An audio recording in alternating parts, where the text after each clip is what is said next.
He's like, okay, well, just say that he's 60. And then they Welcome to Recotopia, a happy home for recommended movies, shows, and music from two people you can definitely trust. Trustability varies by region, no guarantees implied.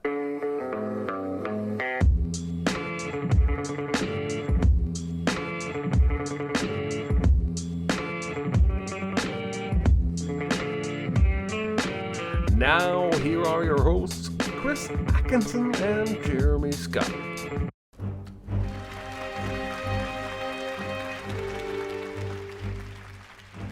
Georg Dreimann. Das ist so ziemlich unser einziger Autor, der nichts Verdächtiges schreibt. Ich würde ihn überwachen lassen.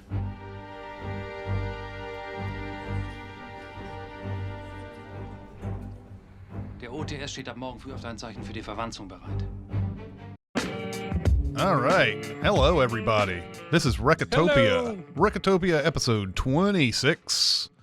The big recommend today is The Lives of Others. How's everybody doing out there who's watching us in the chat today? I'm lively. good. Glad to see you guys coming out once again, coming out strong. I've heard quite a few of you over the week through the various things, the Discord and things like that, who really enjoyed The Lives of Others. So I can't wait to get into it. I don't even know if Jeremy likes this movie yet.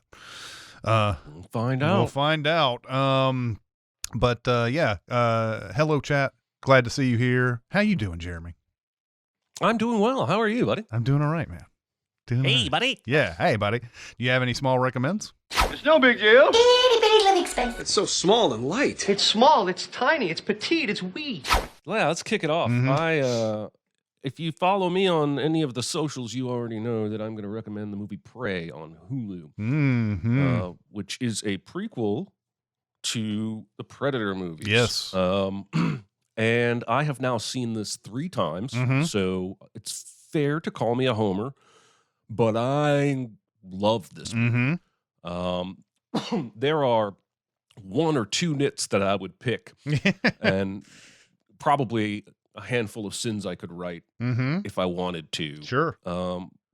This movie basically goes back to the year 1719 in the upper Great Plains of North America, and we're following mostly Comanche people. Naru is the main character, and she wants to be a warrior, while her society wants her to be a medicine person. She's good at both. And simultaneously, we're cutting away to a spaceship that drops off the Predator.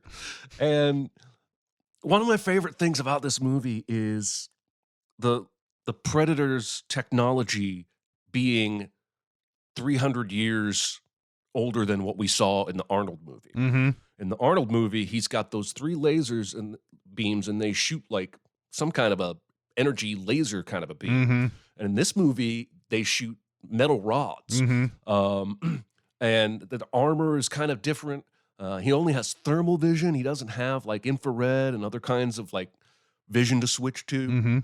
And I thought that was a really nice touch to show, you know, how much that species had evolved, you know, while we're showing, you know, where our own species was back in this era.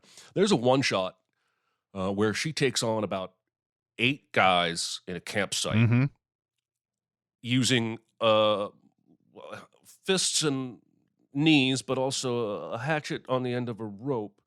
And I was watching that scene the first time through, and I paused it and I said, when was the last time they cut? Like, I'm so used to, we mostly pin it on Marvel, but I'm so used to hyper cut action scenes, which is done to hide the lack of, you know, agility of the performer. And there are pans in this scene, and so from what I have read, it's a lot like Last Night in Soho, where when the camera goes full over this way, the stunt girl swaps out with the actress, and as it pans back through, the stunt girl is doing a stunt, and it pans back over to the side. It's still an incredible one-shot. And anyway, yeah, I don't want to spoil anything, really. There is a Comanche dub version on Hulu if you want to watch it in that language. but it is a dub. Their lips are still moving in English. Yeah. That did take me a few minutes to get used to the first time. But this is Dan Trachtenberg, Mm-hmm. who made 10 Cloverfield Lane. Yeah. And a largely unknown cast of authentic Native American people. Yeah. The fights, the battles, there's some really clever stuff, I thought.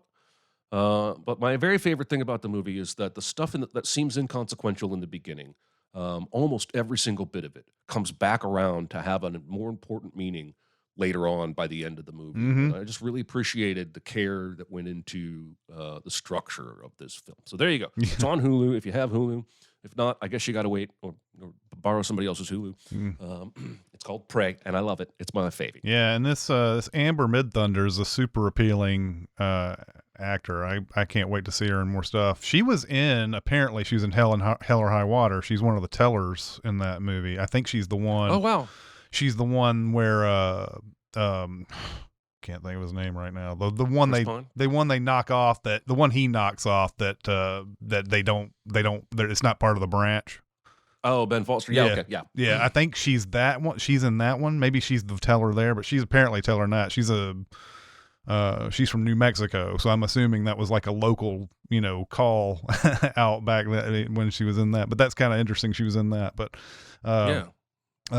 but yeah, Prey is really good. I like how it's not just the predator. It's a ton of other animals in this that are problems. So it's not just her against the predator the whole time. There's a whole bunch of other stuff going on. So all right.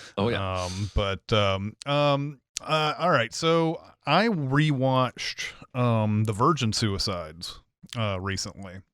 Ooh, and wow. This is Sofia Coppola's, I think it was her first movie. I can't remember if she, don't know if she had made something before this, but the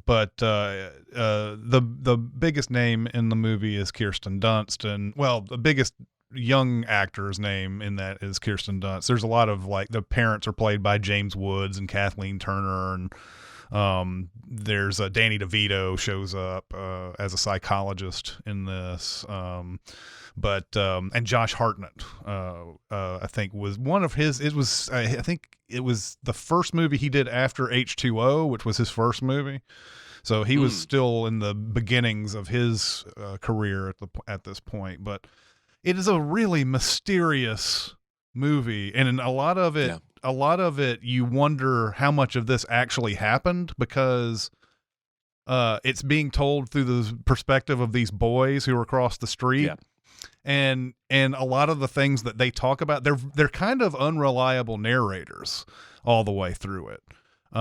So it makes you wonder how much of this stuff actually happened, how much of this was, whatever. But taking it at face value, it's about these 5 sisters who live in a really oppressive religious, they don't, it's not over, you don't see it in the house. You don't see overt religious pressure much, but you do see it. You see one room where some girl's got a bunch of crosses in her room. There's a point where Kathleen Turner, the mom, tells Kirsten Dunst she's got to burn all of her rock records. There's all sorts of things like that are happening. And there's a point where they tell the girls they can't go to school anymore. They have to be at the house the whole time. And in the movie starts off, disturbingly enough that, the girl from Forrest Gump who played young Jenny, Hannah Hall, who's playing the youngest of the daughters, attempts suicide. And they think it's just a call. The psychologist thinks it's just a call for help. It's nothing to be that serious about and all that. And before you know it, she is the first one to die in the movie. And meanwhile, you see these girls and they just don't seem to care about what other people care about. But this is sort of what the guys are seeing from their perspective. They don't understand girls, and they are quick to say the girls understand us completely. They know what we're all about. We just don't know what they're about. And there's a point where a kid is at a locker and he's trying to say hi to one of the sisters, and she's like, hey. And he's like, well, hey, my name is this. He's like, I know what your name is. You don't have to talk to me if you don't want to. And then walks off. And you think it's kind of standoffish, but like, you know, who knows what that's all about really when it comes from these dudes' perspective throughout the whole thing. The movie is darkly comic. It's got a lot of funny moments in it. But you get the sense that even though you're told right off the bat, this isn't going to end well, you get the sense that there's some sort of hope in all of this. I think that's where the crash comes into this movie. There's some sort of hope in this because you're like, you know, even though they don't look morose or anything throughout the whole movie, they just seem to be living in their own world. You can see that there's like a lot of boredom and there's a lot of oppression and there's a lot of things that they're having to deal with. And then when Kirsten Dunst finally gets to date in the movie, you know, there's a point where you see that, oh, she could just be, coming out of her shell. She's not really in a shell throughout the whole movie, but she looks like she's finally excited about life basically. And then Josh Hartnett does something to her that ruins everything. It spirals everything out of control. So like, this movie is really good. Sofia Coppola, this is just like her wheelhouse back in the day to tell stories like these. It does have dark subject matter. So if you are, if you have a trigger about that, then you will see a couple of things that are a little, I mean, it doesn't go graphic, I don't think, but it does have that subject matter in it. But this is just a fascinating movie. I don't think people talk about it enough. And you get to see a lot of young actors, like sort of like coming into their own. Kirsten Dunst had been around forever at this point, but you see a lot of these, like Jonathan Tucker, who looks super like a baby in this movie, and things like that. But this movie is really, really good. The Virgin Suicides, highly recommend. Yeah. So yeah, it's good stuff. Good stuff. All right, I'm gonna go with my second small recommend. I'm sticking with movies, both of them this year. This week. And I'm going to go with The Founder. This is Michael Keaton playing Ray Kroc, known mostly as the founder of McDonald's. What this movie charts is how that came to be, and it does make him sympathetic in many ways, but the actual McDonald's was started by two brothers whose last name is McDonald, and you have Parks and Rec mustache guy Nick Offerman, and probably the Zodiac guy from Zodiac, John Carroll Lynch. So they own McDonald's, and Ray Kroc only stumbles upon them because they order a milkshake mixer that he sells, and it can make 6 milkshakes at one time, and they order like 8 of them, and he's like, I gotta see what this is all about. So he throws the mixers in his car and drives to this place and sees lines out the wazoo, stands in line and gets a hamburger, goes over to the bench and sits down. He's amazed. The kid gives him his hamburger and he goes, oh, that's not mine, I just ordered 30 seconds ago. And he's like, and here it is, here's your food.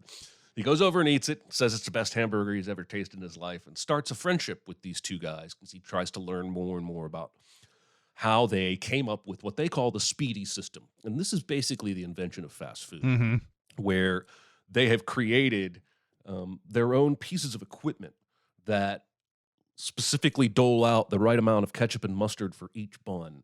And they took kids to this tennis court and chalked off a fake kitchen and practiced all the stations and walking them through. This is we have a burger crossing, and when you cross with the burgers, you yell, burger crossing, and it's all very charming and cute. And Ray convinces them they had tried 3 other locations to franchise, and it hadn't worked out. They couldn't get those locations to do the right consistency of quality product. But he convinces them to franchise again to him, and basically becomes almost a parasite. I don't know what you would call an organism that sucks all of the lifeblood and essentially, through growth, he opens franchises without their permission, without telling them. He's just go, go, go, go, go. And before you know it, he owns like hundreds of them and they own very few. And then they go to court and he ends up winning. And by the time I'm a child, he's known as the father of McDonald's. And this movie really shines a light for me on how that came to be. And it's a true capitalism story. But Michael Keaton is subtly awesome in this. The first time I saw this movie, I wasn't super impressed with it. And that was because I was expecting more of a powerhouse kind of drama acting. Yeah. And it's really a lot more of a charming. Have you seen this movie? I've never seen it, no. This is a little more of a charming kind of a story than it is a drama.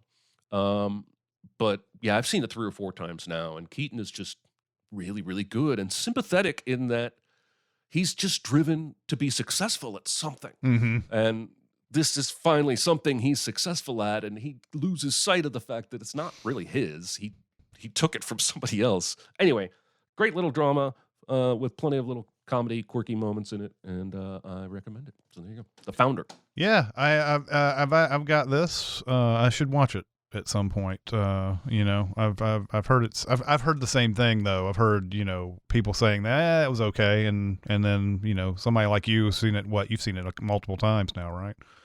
Yeah, 3 or 4 probably. At least. You know, where you've grown to appreciate it. So I'll get on that.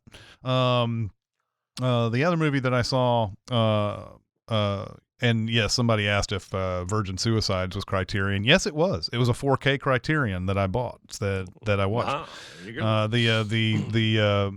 A lot of the reason why I'm like immediately opening and watching these is because I've gotten a bad run of discs that have been skipping. Like the Devil in the Blue Dress one that I was talking about. That one was like skipping and stuff, and I had to get a new one for that. And there was another one, and there was even one. I watched the Raging Bull one that had like, it looked like it had just tons of scratches on it, and I popped it in. It played just fine. So I have no idea what's going on with that. But anyway, Virgin Suicides was a 4K Criterion. I also watched on the Criterion channel, the Thin Man.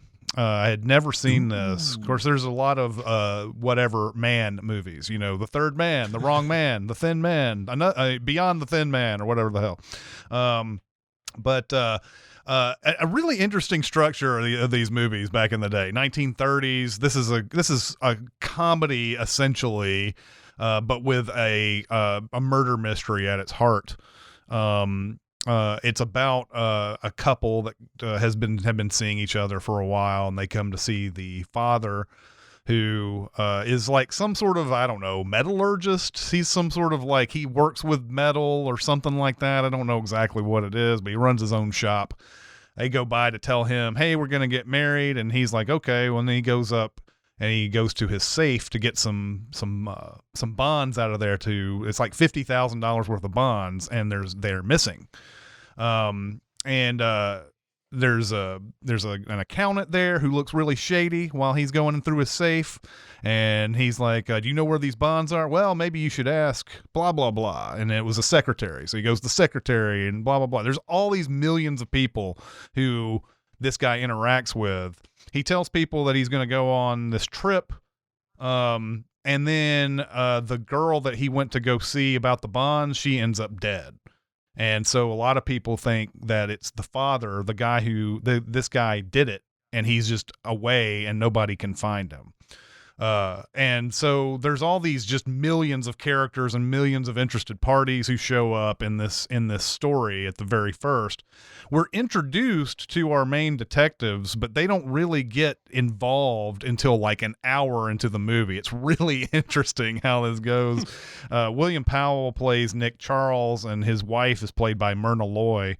And everybody involved in this mystery seems to know this detective guy, but they don't, you know, they keep coming to him for advice, but he's like, I'm not a detective anymore, or whatever. I don't do this type of stuff anymore.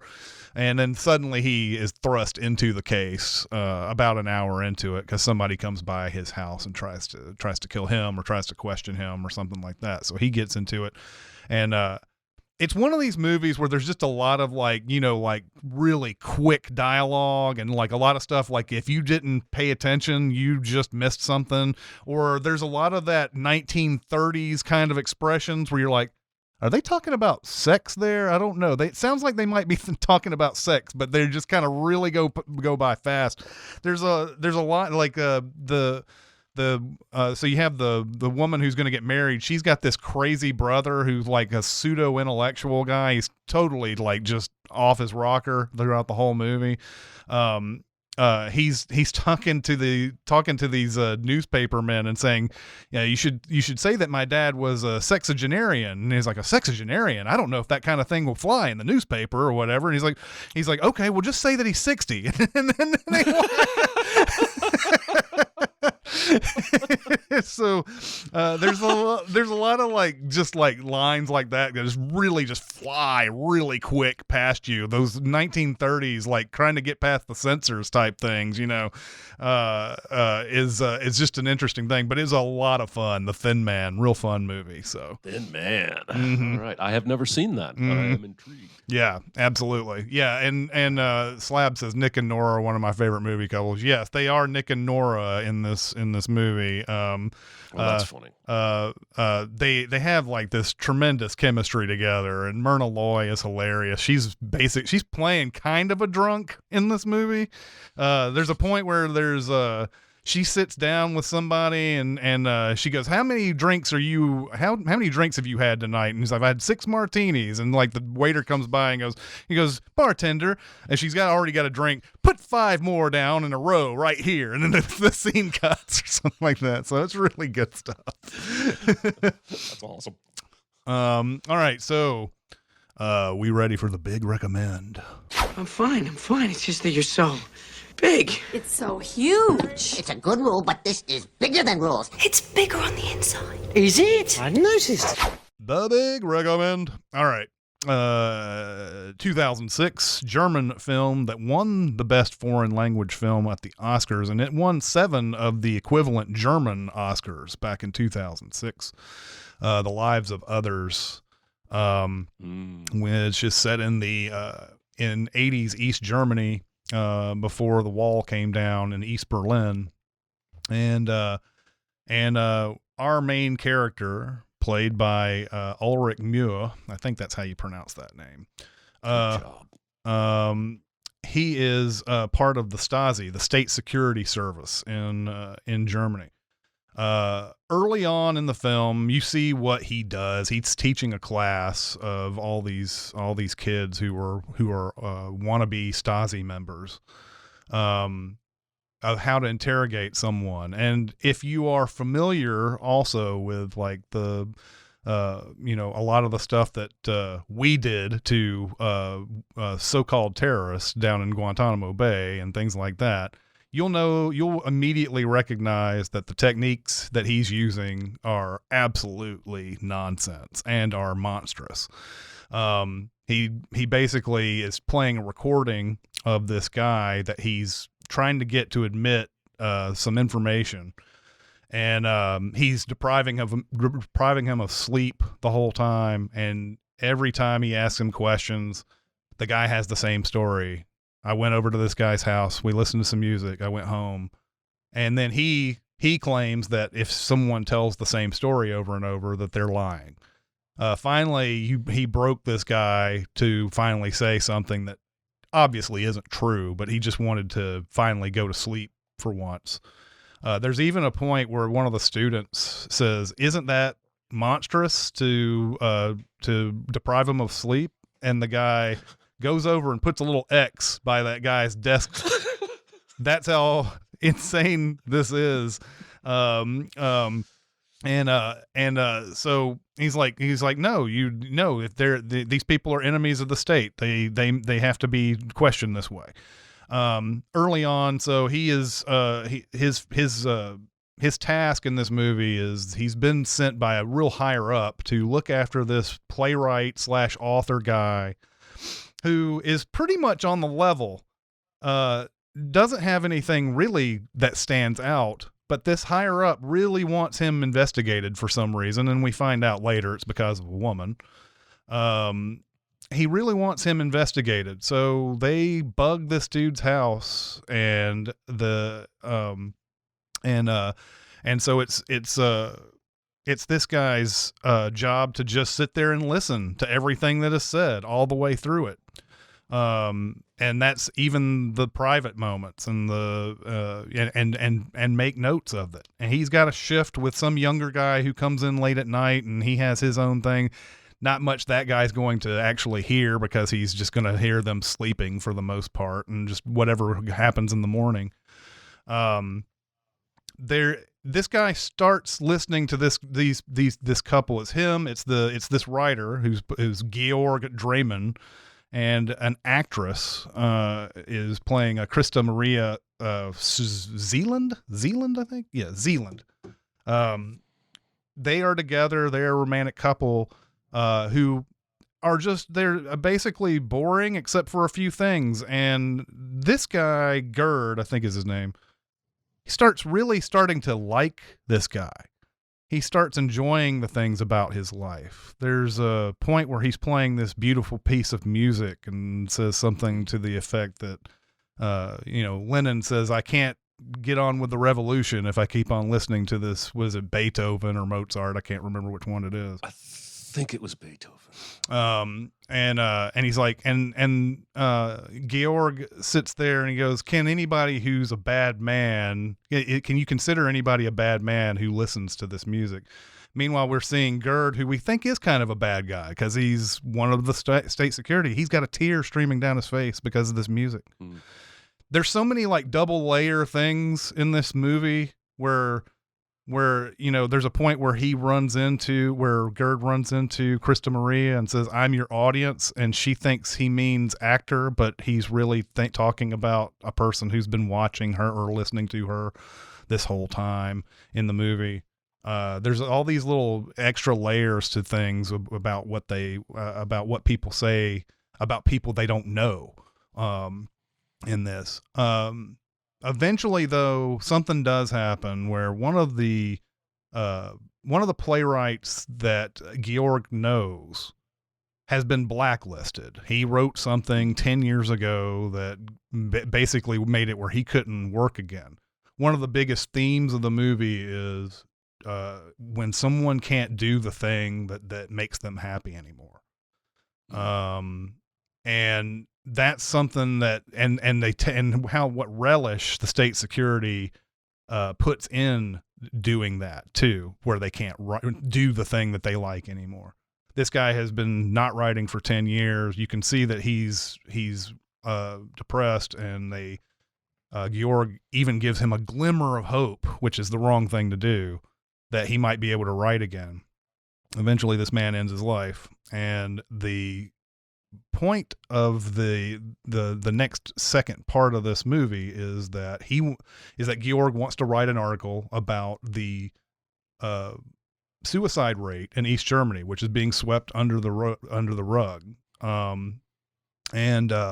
So he concocts this idea. He has to kind of do a lot of things in secret, and he finds somebody who's willing to publish it in the Spiegel magazine.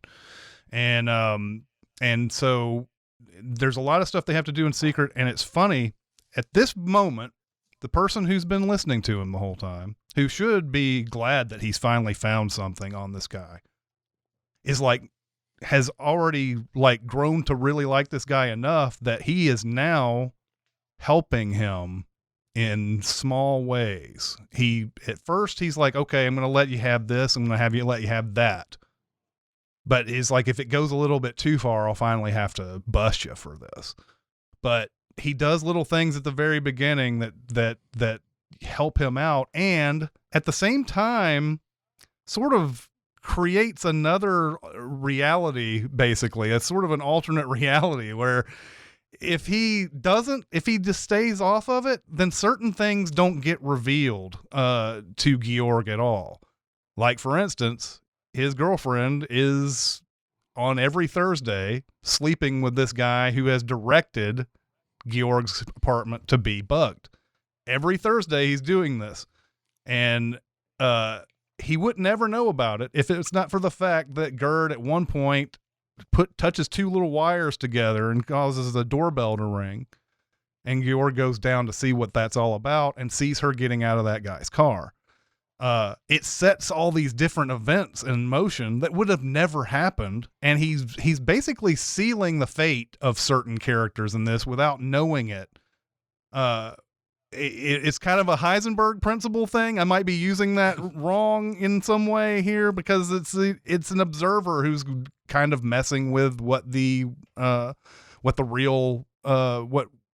you would determine as real or whatever. You've messed up. You've messed this up. You've changed it.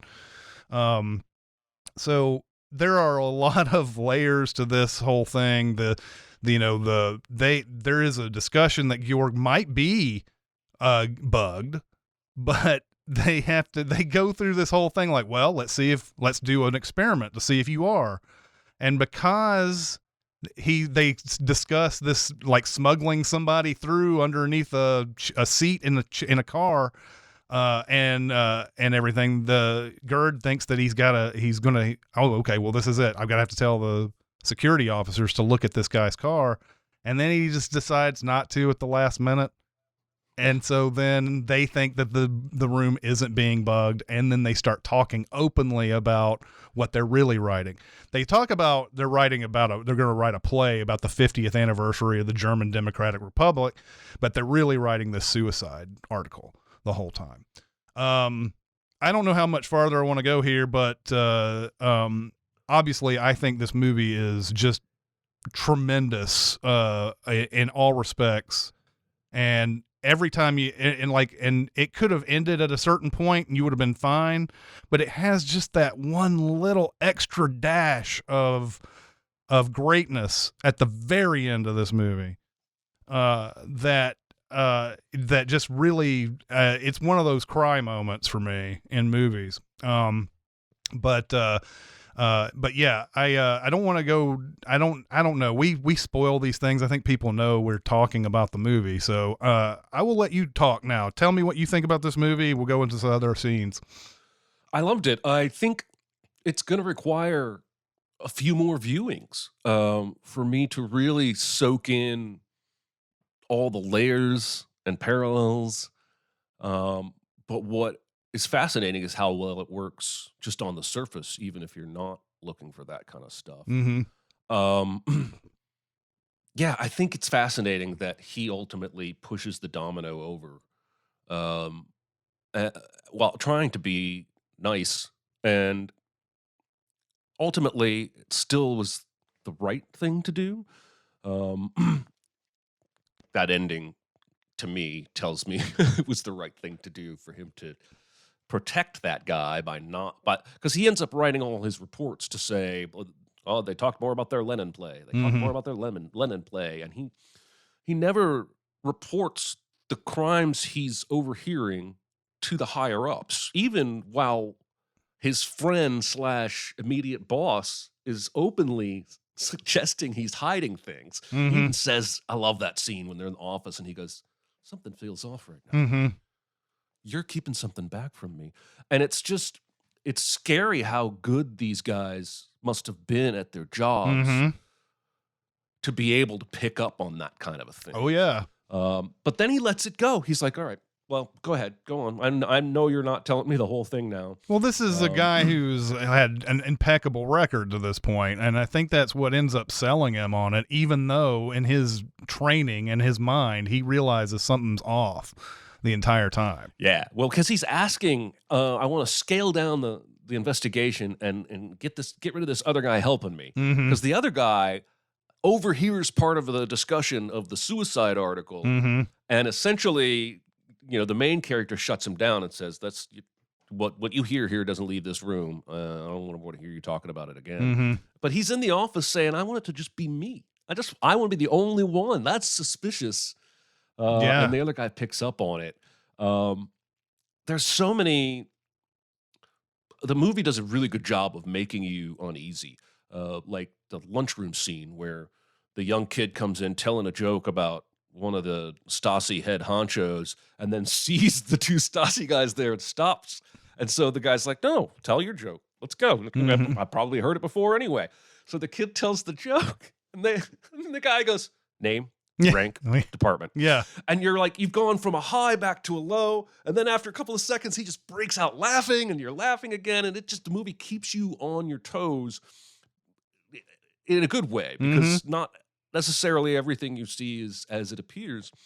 And then one of the great touches of that scene too is, towards the end where they're telling Gerd that he's going to be steam opening envelopes for the rest of his life or whatever. They show him doing that, and behind him is that guy who told the joke. Well, and that guy who told the joke says in the lunchroom, I'm with the Department M. And then we find out later, Department M is the steam opening envelopes. Yeah. He has not made any progress in his career. No. He's been doing that for years. No. Yeah, I called the main character Stannis the whole time because he looked like the guy who plays Stannis. Oh, he does. He does. And for a few minutes, I wondered if it was the same guy, actually. But I thought he gave the best performance because his performance has to be the most reserved. We get that single tear. We get that very last scene in the movie. But otherwise, he, on the surface, is very robotic. And the emotions he's experiencing that we feel vicariously for him are all being done with like his eyes and with really subtle twitches of his mouth or his eyebrows. Whereas the guy playing the writer, who's also great, all the actors are great in this, but he's free to emote however he wants to. Yeah, I can't wait to watch it again and break it down some more. I feel like I'm going to learn something new every time and see some new parallel. But yeah, the ending was a gut punch in a good way for me. Yeah, I don't want to say anything about it except that I loved it. Yeah. The ending. That last scene was awesome. Yeah. I think there's just so many different things that are going on from the fact that, people who don't know they're being observed say things about the character that is observing them without realizing it. There are, just other little there's other dynamics going on there where, I just think it's fun that all these different choices that are made all the way through affects the story right in front of him all the way through, and he's just doing minor things, but it changes a lot. The whole thing with him, with Georg looking at his file at the end, that's based in a real thing. That's what they after the wall came down, they allowed people who had been surveilled to look at their to look at their files and all that. And it's an interesting thing for him, watching him read those things and realizing slowly that he had been protected this whole time. The Ulrich Muir actually lived in East Germany during this time, and he was a part of one of his life. It was under surveillance. He was an actor. Back in the day, he had people who informed on him. He didn't get into any real trouble, he says, especially compared to what a lot of other people had to go through in this, especially compared to the first guy we see in this, who has to put his hands underneath his legs, and he has no sleep and all that. But the actor himself has been through this type of thing, and that's a crazy thing to think about. I mean, we're talking about a movie that's only 15 years after the Berlin Wall came down. So this is not a lot of time here that is passed. They've made a couple of other movies about this, but they were comedies. Like Goodbye Lenin was one, and there's another one called was it Sun Valley or something like that? Sun Valley or something like that. But this was the first time anybody took this kind of thing seriously. But just a fascinating look into surveillance and how it changes people, and just some really evil stuff, and you find your humanity in that evil somehow. Like somebody, the hardest guy to crack has turned a new leaf by the end of it. Really fascinating stuff here at the end. So I think one of the creepiest things in the movie is when he goes over after the interrogation and takes this little piece of cloth off the chair. Mm-hmm. And then he explains, while he's putting it in an airtight jar, this is for the dogs later. Mm-hmm. Yeah. Like basically, now we have this guy's sweat smell from that interrogation, and we're not going to let that go to waste. We're going to keep it in a jar in case he ever gets loose, and we'll send the dogs after him. And I was just like, holy fucking shit. Yeah. Like there's so many levels of evil and scary to this whole thing. Yeah, and I don't know if it's mentioned in the movie, but the Stasi is I mean, they're based on the happenings of World War II. The Soviet Union controls East Berlin, or at least they made that sort of a communist socialist half of East Berlin. West Berlin was the Allied side and everything, but the East side was this communist socialist side, and the Stasi was working with the KGB, and they had their own offices in the Soviet Union and everything, and it was just like, that just goes all the way back. It gets connected all the way back to there. So it's just I don't know what you ultimately gain just a whole bunch of power over your people that you just don't, you never deserved. You never were voted for. Nobody actually wanted you or anything. And you're just, it's just, what can you say? It's just pure evil, this whole thing. So yeah. Absolutely. Anyway, what have you come up with for your double feature? Be very, very quiet. Secret? What secret? Our dirty little secret. I tell you something I've never told anyone. This was not easy because I feel like there were 3 lanes here. Germany, in which case I would look at things like Schindler's List or that Lennon movie you mentioned a second ago that was a comedy. That came up when I was looking around. Mm-hmm. Or I could go with surveillance, where somebody's life is altered by surveilling somebody else. Or I could go with political intrigue and spy stuff. Mm-hmm. So if I was going to go political intrigue and spy stuff, it would be No Way Out with Kevin Costner, wow. Gene Hackman, and Will Patton. Okay. Which is a fantastic film, would make a great double feature here. This movie came out in 1987, so practically in the era that Lives of Others is talking about, or set in. But I decided I didn't want to do political intrigue and spy stuff. I wanted to stick with sort of the surveillance, because this movie's called The Lives of Others. So the title of the movie is saying the point of this is him watching them and how it changed him. The conversation would be an easy one to choose here, but that has come up so often on this podcast, I'm afraid to choose it. Zero Dark 30 was one that I flirted with for a good while. But what I'm going to end up with is not political or spy or Germany at all. And it's 1 hour photo. Oh, that's interesting. This is Robin Williams as a photo processing clerk at a Walmart type store who becomes obsessed with one particular family to the point where he starts to have fantasies of being in their life, going into their house and having a beer with them. And it takes a darker turn for sure than the Lives of Others. He's not changed for the better by surveilling these people, but the scene that sold me on this being the double feature is in The Lives of Others when he goes down and stands inside their apartment. And we find out later he took a book while he was there. But he wants to, what's it like to be them? What's it like to be in this place? And that sensation, that feeling is all over 1 hour photo. It's worth it just for Robin Williams' performance alone. He towards the end of his career, he was much more open to playing these creepy bastards and evil people, Mm-hmm. and it brought out a whole other layer of performance from him. You see, like in Insomnia. I think they came out the same year too, like the Insomnia and 1 Hour Photo. Yeah. So anyway, 1 Hour Photo. If you haven't seen it, let me see if there is a place where you can watch it, because that would be helpful. It looks like you will have to rent it.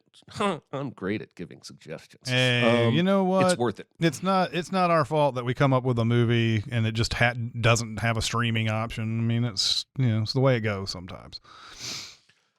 All right, so now it's time for next week's homework. Mm-hmm. And I am going with a movie that made just under $4 million at the box office. Mm-hmm. Steven Soderbergh's The Limey. Aha. You've seen this, right? I've seen it a couple times, yeah. Okay, thought so. Mm-hmm. This is Terrence Stamp. The framework of this story you've seen in other stories. It's a father whose daughter has been murdered, and he is working his way through the crime syndicate to the higher-ups to get his revenge. But this is not like any of those movies you've seen. This is right around the same time that Soderbergh was making my favorite movie. Oh, Out of Sight? Out of Sight. So there's some very interesting camera work and music choices. Terrence Stamp is foul-mouthed as hell. He's awesome. Pissed off and angry. And there's one amazing scene in particular with a stationary camera that I really, really love. But this is a straight-up R-rated, action-y, angry dad beat-em-up movie. Before something like Taken made that a common genre. And you can watch this movie for free on Tubi with, I assume, commercials. It's on Vudu for free. It's on Plex for free. It's on Pluto TV for free. Or you can rent it at any of the usual rental places. Mm-hmm. Next week, we will be discussing The Limey. It's a breezy 1 hour, 29-minute I just think it's awesome, and I can't wait to. I haven't seen it in probably 10 years, so I can't wait to go back to it. No, yeah, this is great. I saw it maybe last time I saw it was maybe 5 years ago, something like that. But yeah, it'll be good to get back on this one. I really enjoy this. This is definitely one of those kind of forgotten to time Steven Soderbergh movies. Even though you run into people who are fans of it, you don't hear about it that often. So good stuff. Tom over here says, I legit love the way both guys use I almost picked this in order to have multiple answers for the secret double Well, that's feature. very true. Yes, it is. Welcome to how sins videos get created sometimes with those also sins. Yeah. So yeah, we do indeed do that. But all right, yeah. You want to dive into a couple of questions? Yeah, do a few questions. Question. I got something to say. I want the truth. I am listening.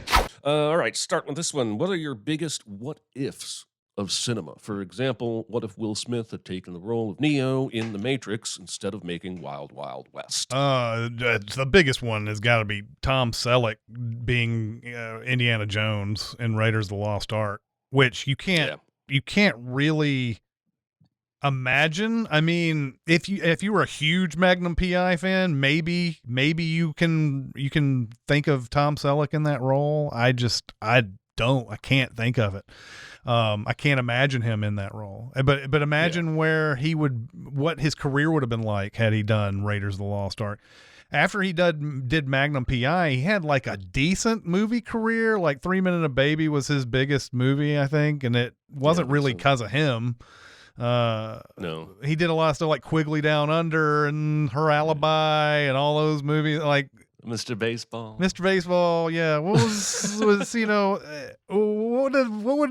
Tom Selleck have like this incredible, like Harrison Ford already had made it, right? Because he was in Star Wars and all that. Yeah. And he would have had probably a similar career to what he's already had without Indiana Jones. But geez, what a strange what if that is. Yeah. My biggest one is always Chris Farley and the Cable Guy, and that was before Ben Stiller became attached to that movie.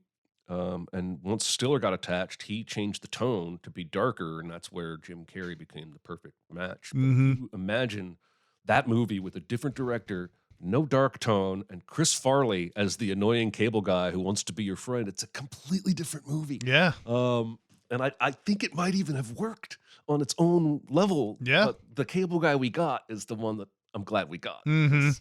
That was great. Yeah. I see some people saying some stuff over here in the yeah, Tom Cruise was Iron Man. Yeah, I remember hearing about that. That would have been I don't know if Tom Cruise would have been able to last. I don't know. He's done Mission Impossible multiple times, and I back then though, when he did Iron Man, would he have been down for the 3 movies and the Avengers and all that? Would he have done all that? I don't know. I think we would have had a change in Iron Man like quick, probably. Did you see yesterday the news on Deadline was that he and the director of those movies, Christopher Gord, have like 3 projects on track that aren't Mission Impossible movies. One is a unrelated action movie. One is a song and dance musical. Okay. And one is a Les Grossman Okay. from Tropic Thunder Yeah. thing. So I don't know. They also said over here in the chat, Eric Stoltz in Back to the Oh, Future. for sure. And if you've seen the footage of Eric Stoltz in Back to the Future, Yep. that would have been maybe not a hit. I don't know. I don't know. I think that was Uh, probably a decent change. That was not necessarily Stoltz's wheelhouse. yeah. But look at what Eric Stoltz has gone on to do in his career for the most part, playing Rye. Yeah. He plays Eric Stoltz. He just so- never was. I don't know. I don't think he's ever been like a big box office, like, anchor a movie kind of guy, though. He's always been that supporting actor, I think. All right, let's move on. What is your favorite fourth wall break? Okay. There's a moment in Hot Shots Part 2 where they're having this big, huge Rambo battle or whatever, and in the middle of it, Miguel Ferrer comes out of the bushes and goes, "War, it's fantastic," and then just that's it. And that's my favorite one. I love that. That's awesome. I like the ones in Jay and Silent Bob Strike Back. Kevin Smith has always done those fourth wall breaks. Yeah. But I saw on Twitter a couple days ago Eddie Murphy doing one from Trading Places, and I went and watched the scene where the old white guys are spelling out bacon, lettuce, and tomato sandwich. And he goes, yeah. it's great. Sort of a trademark thing for him to do back in those John Landis movies he did. He did it in Coming to America as well. Fleabag, JC says, has some great fourth wall breaks. Absolutely. Absolutely. There's everything from Wayne's World. Yeah, Wayne's World has some good ones. I like the one too where he's broken up with Cassandra and Garth has left him and all that, and he starts yelling, and then the camera starts running away from him. He's like, hey, come back. Oh man. All right, let's do another. Best performance in a bad movie, worst performance in a good movie. Okay. I got the feeling we could take either one. I answered both. Yeah, I did both. Tim Curry is a great performance in the Rocky Horror Picture Show. In fact, I don't know if that movie has the cult status it has without him at least giving you something that's worthwhile in that movie. I'm not a big Boondock Saints person. Me neither. It's got a 7.7 on the IMDb, so it's apparently got that Sin City vibe to it. I was going to say Willem Dafoe in that movie, but since everybody apparently likes the fucking Boondock Saints, I decided to go against that as a bad movie, even though I think it is. I think the sequel is even worse. Although the first one, terrible. The first one, to be fair, got cut up by Harvey Weinstein quite a bit, basically out of spite to the writer-director who made it. So who knows? Maybe there's a great movie there, or maybe I'm just missing something. I don't know. Anyway, we need to rip on Sin City every episode. And we do. The bad performance in a good movie. I don't blame her. I blame Kubrick, but Shelley Duvall in The Shining, I don't think is very good at all. There's moments where I think she's fine, but especially when she has to act scared in this movie, I don't think it's good really at all. And it takes me out of it every time I see her like acting scared about anything. But considering what Kubrick put her through all the way through that production, I can't blame Shelley Duvall for not really doing the best there. So, that's a bad performance in a good movie to me. I watched The Eyes of Tammy Faye,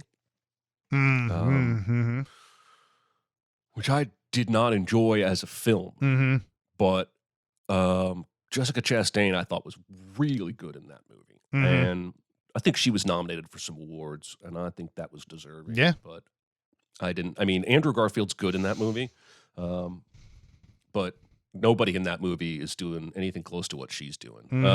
And then this is probably going to get more hell than the Sin City hate, but Harvey Keitel is probably the worst thing about Pulp Fiction, if you ask me. I don't like his line deliveries. Okay, I respect your opinion, although I hate it. But isn't Quentin Tarantino in that very scene? Okay. Well, okay, yes. Tarantino is worse than Keitel. I shouldn't phrase it the way it's saying he's the worst thing about Okay, all right. But he's the worst professional actor about Pulp Fiction. Tarantino's just a bad actor. Okay. Keitel should know better. Okay. I feel like maybe part of it is because he probably didn't have to shoot for very many days for that movie, because he's only in three scenes: the scene where he gets the call, the scene at the house, and then the scene at the wrecking yard. And so he probably only had to work a few days. So maybe he was just not. Yeah, but I think some of his lines feels like he forgets what he's saying. Some of the most memorable things are said in that scene. I don't know. This is a surprise. This knocked me on my ass when I saw you wrote this. I was like, what? Huh? I don't like his performance in that movie. No, let's not start sucking each other's dicks just yet. I'm sorry. And like, there's the point where like they talk about, they going on and on about that, how good that coffee is and everything. And then later when he gets the cup and drinks it, he has to turn around and like, I just think it's great. I don't know. Winston Wolfe, great. No, I mean, I'm the guy who tweeted like a year ago, every time I watch Pulp Fiction, I like it less. So maybe that's I can just where my understand headspace not is liking at. the movie as much as you did back in the day. I don't know about the Keitel thing, but hey, to each his own, right? You can be wrong and be fine with it. It's not a big deal. The chat agrees with you. No, I mean, most people are going to agree with me. I'm not worried about, if it's just it's interesting to me. I did not expect this. Well, I still like the movie. I like Keitel's career. I like Keitel. It's just in this particular movie, it doesn't feel like he's acting. It feels like he's trying to remember his lines. So sorry. Maybe we should end. Let's end on a better note. Okay. Because that's no good. Who's your favorite repeat creative combo? You can do composer, director, actor, director, writer, director, etc. People that work together a lot. It's kind of hard to ignore the work that Martin Scorsese and Robert De Niro did together for so long. Mean Streets, Taxi Driver, Raging Bull, Goodfellas, Casino. These movies and De Niro are unbelievable, and of course the king of comedy as well. De Niro was, I don't know if it was because he felt pushed by Scorsese or what, did some of his most probably dangerous to his own personal life work that he's ever done with Scorsese, especially like Raging Bull, where he's like, he's like gains all those pounds and he's like, and he just gets into these places where, it's no wonder that the De Niro we saw later on started just to kind of like, all right, I'm just here to have fun now. I don't want to do any of these dark down in the dirt roles anymore. You can see how it might affect somebody to do that over and over again. But those movies, that's their best work. I mean, Scorsese has obviously done a lot of great things with DiCaprio later on. I don't know if DiCaprio has done anything to the level of what De Niro did back in those days, though. So anyway, yeah, no, I like that answer. Mm-hmm. I like seeing Michael Caine show up in Christopher Nolan movies. Mm-hmm. Even in like Inception or Tenet, where he's really only in like 1 or 2 scenes. Yep. I just have the feeling they have, like, I like to pretend they have like a grandfather, grandson, father-son, protege and mentor kind of relationship. He's in all 3 of the Batman movies. Mm-hmm. He's in The Prestige. He's in Inception. He's in Tenet. So that's one of my answers. My other answer is J.J. Abrams and Michael Giacchino. This goes back to even Alias and Lost, but the Star Trek movies. I just like Michael Giacchino. Yeah, he'd probably work with J.J. more than anybody. But always looking for an answer to. Put Michael Giacchino. In the chat, we have Johnny Depp and Tim Burton. I think Johnny Depp definitely did his best work for the most part with Tim Burton, or at least the most interesting and varied work. He did a lot of good stuff in the 90s. Donnie Brasco, which was not Tim Burton, but like most of the Tim Burton, like Ed Wood is probably one of his best performances ever. And also Danny Elfman, obviously Danny Elfman's music along with Tim Burton.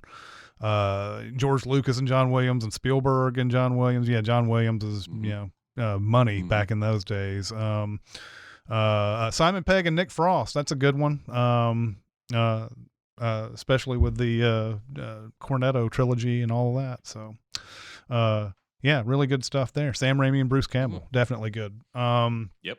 All right. Well, that's a show. I think we did a show. I think we did some sort of show there. Thank you once again, Patreon people out there watching us. We appreciate you coming out and commenting as we discuss Jeremy's bad takes on Harvey Keitel.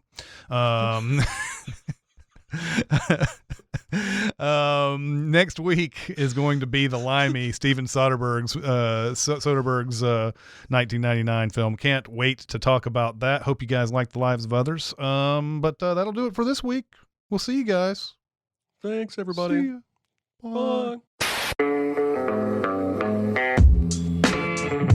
Be a part of the live show by being a member of the Sin Club at Patreon at patreon.com/cinemasins. Chat with us on the Cinemasins Discord at discord.gg/cinemasins or Cinemasins Twitter at Cinemasins, and email any comments or questions to Recotopia at cinemasins.com. That's RECOTOPIA at cinemasins.com.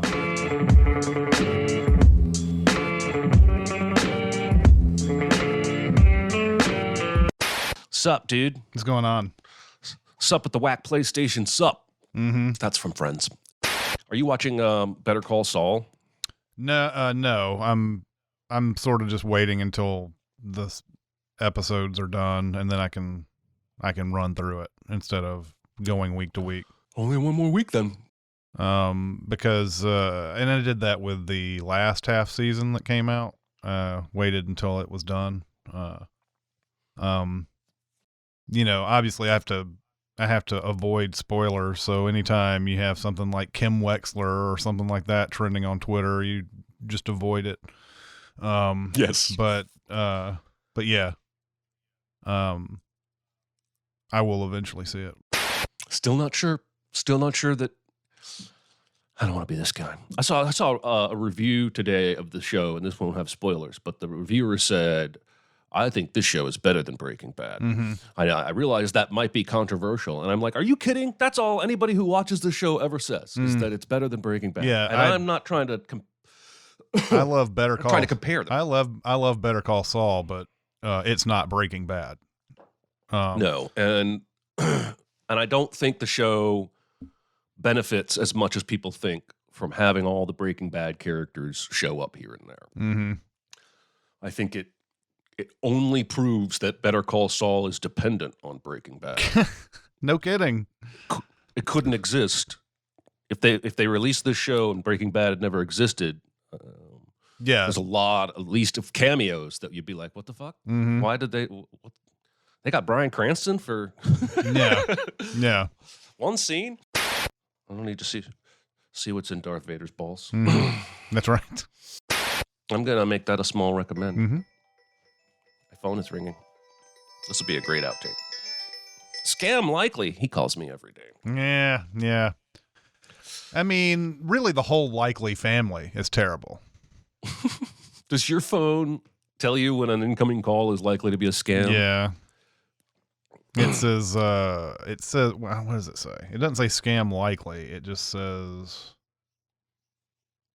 it might say, it just says spam risk. Ah, okay. It doesn't say scam. It's probably the same thing being identified by both Google and iPhone. They're just calling it they just name their alert something different. I mean, it doesn't matter for me anyway, because if I don't recognize the number, I don't answer it. So, yeah. I mean, there was a period of time there where I was getting plagued with these, like Citibank says your account is upheld or being suspended or something like that. And I'm like, I know that this probably works. This is the point, right? It works 1 out of like 100,000 people. It works. And that's all they need. Yeah. Yeah. My boss at the web design company, and the company was split in 2 parts. They did web design, and then they also did like business computer server setups and stuff like that, maintenance. And my boss had this little speech. I can't do it any justice, but he would break down the math about why people still send spam emails. Like if you get 0.000001% of the people respond, then if you are extrapolate that over this, and then he would end up at like this huge dollar amount that would always blow your mind. Yeah. Well, and think about it. You're not spending any money to do that either. Right. It's all automated. So yeah, it's just there's no overhead in that scam. There's a new scam I was reading about where they text you and it seems like just a wrong number. And then when you say wrong number back, they keep trying to engage you in, oh, well, then who did I text? Is this Steve or what have you? And if you that happened go long enough, they try and scam you. That happened with a phone that I had. This was before texting. Phone that I had at my parents' house that was my own line and everything like that. And somebody called. Now I was naive. I didn't have any idea what was going on. So they called and they said, this is a job opportunity for somebody or whatever.